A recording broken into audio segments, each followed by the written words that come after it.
Can you fund a location independent lifestyle as a content creator? Today, we're sharing insights from Tayler Gill, also known as Traveling Tayler, a digital nomad who has explored the globe while creating multiple streams of income and using house sitting to cut expenses. If we haven't met yet, I'm Tanya from Nomadic Income, where we talk about how to earn money online while living a nomadic lifestyle of travel, adventure, and freedom. Don't wait for someday. Your time is now. Taylor started her digital nomad journey with a working holiday visa, and now she travels full time, making money online and sharing her adventures on social media.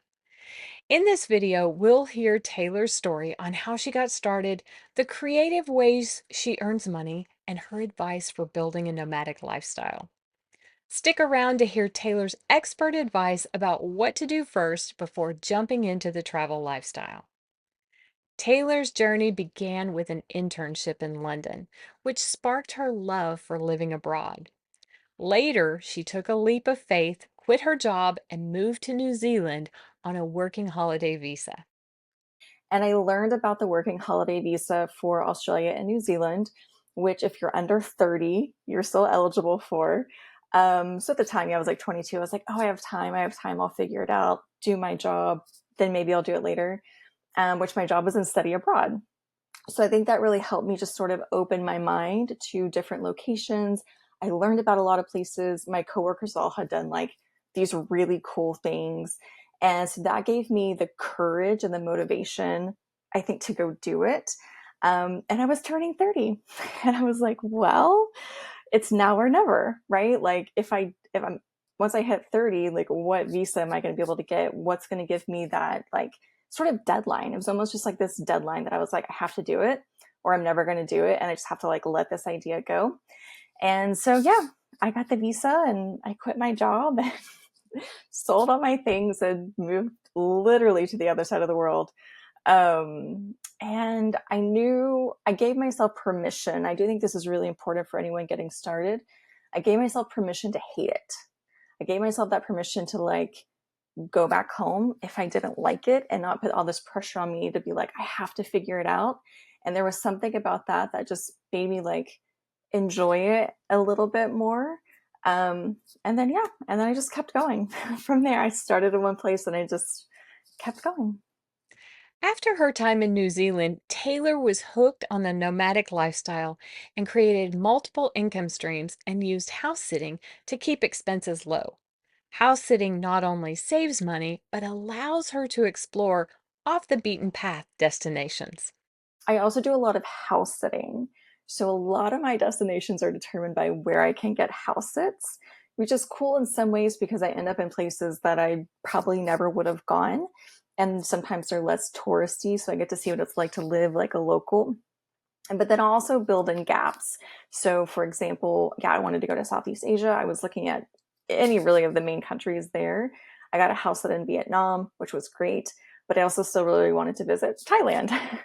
So I built in breaks in my schedule to just go to Thailand on my own and explore and experience it. So it's kind of a mix of where can I get a house sit? What part of the world am I already in? And what places do I want to see sort of in that area? How I can like more easily just jump and spend less time traveling and more time exploring.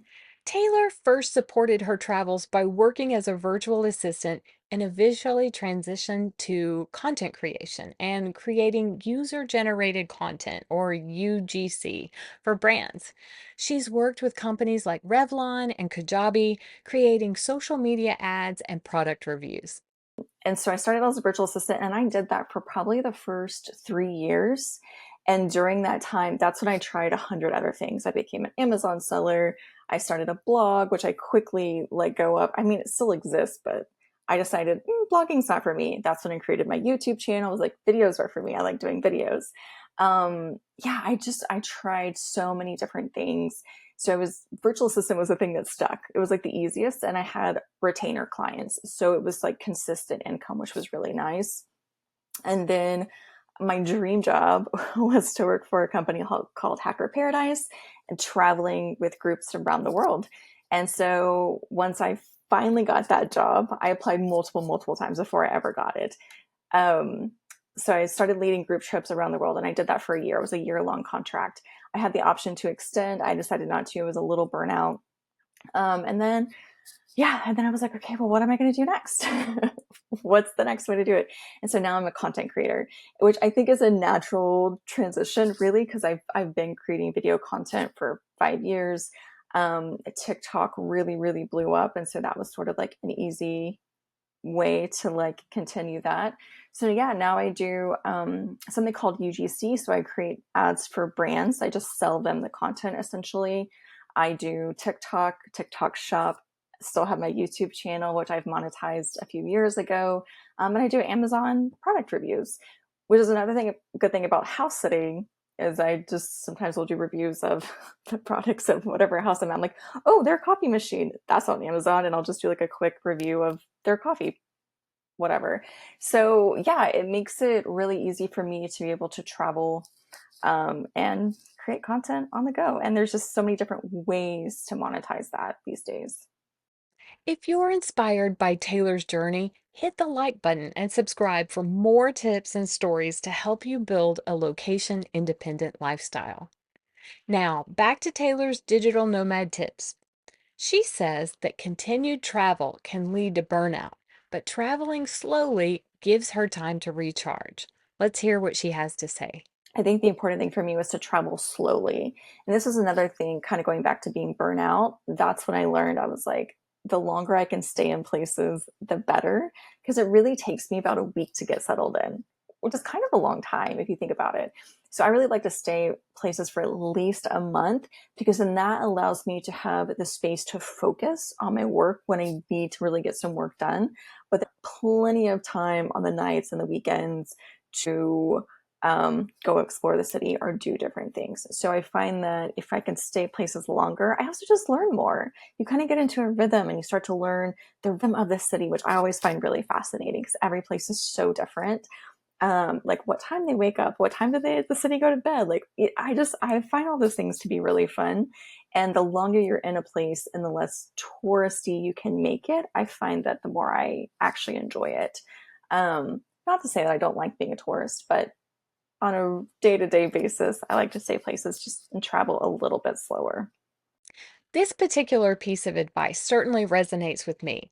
There are times when we are sailing for multiple days in a row, and I definitely look forward to getting to our destination and settling in to enjoy the local culture. As promised, here is Taylor's advice about what to do first before jumping straight into travel. She advises testing the nomadic lifestyle before committing fully.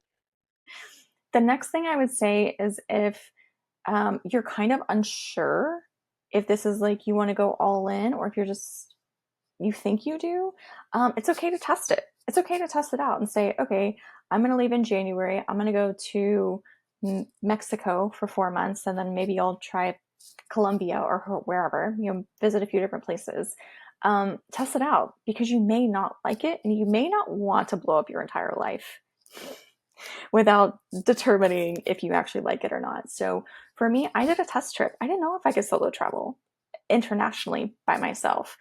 I'd done my internship and I'd done my study abroad, but like traveling on the go constantly solo, I didn't know if that was for me. So I did a test trip. And I was like, yep, great, done, cool, I can do it, right? And that gave me the confidence to do the next step. And I've had a lot of friends do the same thing. I had a guy who he owned a house, and he was like, before he bought his house, he went and did like 6 months of digital nomading, and he was like, okay, cool, yeah, this is what I want to do, and then he sold his house. So I think it's okay to do some little like test things.